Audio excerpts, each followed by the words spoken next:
let me share you a story. The first is of the incidence of abolition of Sati. Just 2 more minutes. I'll try to make it as interesting as possible. Abolition of Sati. I will discuss about the incidence of Sati. Here I just want you to understand how the society functions. The norms are set. Regarding Sati, it was a practice traced from the ancient India. A number of attempts has been done to abolish it. Finally, the British would want to abolish the system and thereby were collecting opinions from the natives as well. Here, Ram Mohan Roy is said to have played a critical role for the abolition of the evil custom. I will discuss the historical underpinnings during your sociology certain reform movement. I want to understand from the viewpoint of the press here. Understand, more people wanted the continuation of Sati than the number of people who wanted the abolition of the same. This is normative conformity. In today's time, you have to also understand as a prospective civil servant, whatever is going on, being practiced, does not necessarily mean it is correct. Again, most of the people will defend the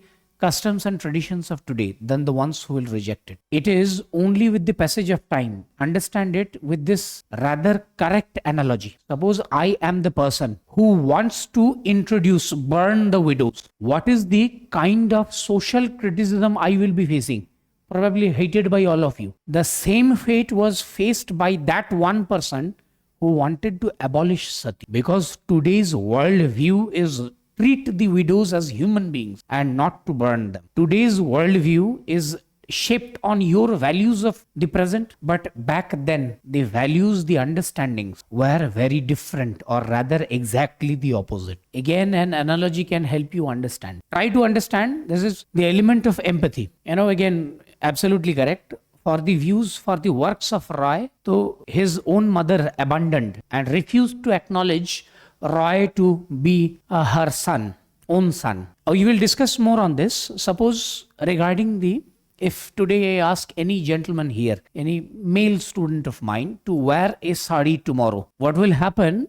Probably, if I say one particular student, again this story helps you understand that to wear a sari tomorrow, probably it will bring humor, rejection definitely. If I push forward and force, there will be hostility, anger, and probably you will not be taking the class tomorrow. So naturally you understand that wearing a sari will be facing tomorrow, if somebody, a male member wears a sari and goes to the streets, probably stoned alive, or maybe social ostracization. The same thing was being done, that means freedom of dress.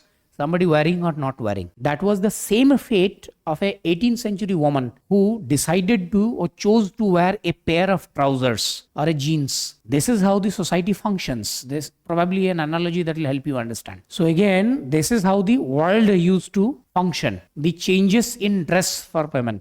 That is also, the NCRTs have beautifully covered that topic. Anyways, regarding that, there was a newspaper.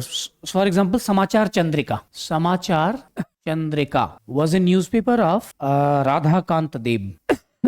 He rather to an extent supported Sati, did not want the piece of legislation. Balwinder is saying, example of Iran. Also here, it is worthwhile to understand the example of India. Suppose in Iran, women do not want to wear hijab and they are forced to wear the same. In India, the government forces not to wear hijab and women prefer wearing the same. So where does the problem lie? Probably the freedom of choice, the availability of choice to wear or not wear. It should remain upon the discretion of the individual. There should not be the pressure from the side of the state or from the side of religion. There should be independence in individualism. Probably that is the key takeaway. You need to understand on these dimensions as well. So here supported Sati, and Radhakant Deb supported the case of Sati, and he rejected. By Regulation Act of 17, they finally decided to abolish Sati. The second is Age of Consent Act. What is Age of Consent Act? It was the first attempt to revise the marriageable age, minimum marriageable age for women in India, from the humble 8 to 12. It was decided that previously it was 8 years. It was to be changed to 12 years. Subsequently, under Sharda Act of 1921, it became 12 to 14 years. Then it became 12 to 14, then 14 to 16. Then by independence, it was 16 to 18. And recently, we are planning to shift or push it further back to 21. As we have more literacy, social consciousness, and the requirement for demographic, alter the impacts of demographic dividend, as we have higher lifespan, we are sincerely thinking about pushing it to 21. As of now, it has not been enacted. Also worthwhile is to understand today the marriage laws suggest that a male member is to marry as early as 21 and a female member by 18. But the minimum age for voting is 18. That means you are entitled to rather rule the country or decide the fate of the country even before you are ready to decide your own family. That is probably the message the government is sending us. If I remember it right, the 68th Amendment, again, I do not remember precisely. So it was decided to bring the voting age, minimum voting age to 21 to 18 to alter the voting politics, voting behavior. Anyways, Age of Consent Act decided to change the marriageable age from 8 to 12. Here are different views. See, here are the opinions of Sudharak, also the newspaper Bengali. They welcomed the Age of Consent Act. They said it's a step in the right direction. For newspapers, Maratha and Kesari, that means both of Bal Gangadhar Tilak, they decided to oppose the Age of Consent Act. You need to remember, why did Tilak oppose the Age of Consent? See, Tilak argued that on certain grounds. These arguments, please do not forget. Again, a question can be soon asked. I keep on telling that, but so far no question has been asked, but very soon you can expect. Tilak argued that, number one, the change was from outside. This was also the view of Gandhiji. He always wanted change from within. If the community by itself, by virtue of its own realization and reasoning, decides to have change from within, the change is often impactful and more widespread. If the change is enforced, often it gags the community, and the community reacts in a different way as imagined.